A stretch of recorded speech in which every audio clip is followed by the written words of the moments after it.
एवं आसूची एक बड़ खबर। जातीय राजपथ 26 पार्श्व भयंकर सड़क दुर्घटना।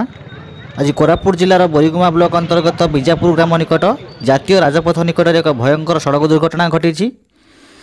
जगदलपुर अभिमुखे आसुथिबा एक स्कॉर्पियो गाड़ी एक ऑटो गाड़ी को धक्का देवा कथा स्थानीय लोक मैंने कहते।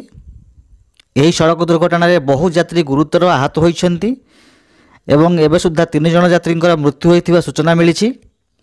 यही दुर्घटना आहत लोक मानक स्थानीय युवक आंबुलांस सहायता बोरीगुमा मेडिकल को आनी परवर्ती समय जयपुर कोरापुट बड़ मेडिकल को स्थानांतर करा जाउछि।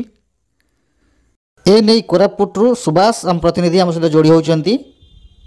केमिति कोन हैला एक्सीडेंट सुभाष बाबू? माने स्कॉर्पियो गाड़ी बाइक दुटा को मार दीची सर फास्ट ऊपर। हां तापर से साइड ऑटो को भी मार दीची, स्कॉर्पियो ही मार दीची। ऑटो रे कई जण थिले सुभाष? 15 जण थिले सर। ऑटो सर ये कटपाडू माने बोरिंगमा अभिमुखे जाउतला सर। से कटपाडू माने बोरिंगमा जाउतला से जो रूट रे स्कॉर्पियो आस्तला से रूट रे ऑटो भी आस्तला। हां सर।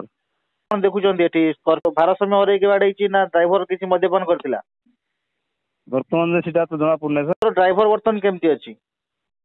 से फेरार अछि सर। स्कॉर्पियो ड्राइवर फेरार अछि? हां सर। पुलिस घटनास्थल रे पहुंचथिले तदंत आरंभ? हां पहुंचलानी सर। 15 जण वर्तमान कई जण अछंती मेडिकल रे? पाखा पाखी 3 जण डेथ हेलानी। आउ ऑटो जो बाइक वाला दुईटा थे जन को सीरियस माने कंडीशन सीरियस ताको जगदलपुर रेफर कर देले। केमिति कोन अछि सेमानक अवस्था वर्तमान सुधा? गुरुतर सर। कोरापुट बोरीगुमा ब्लॉक नाला सुभाष का रिपोर्ट, न्यूज़ 24 ओडिशा।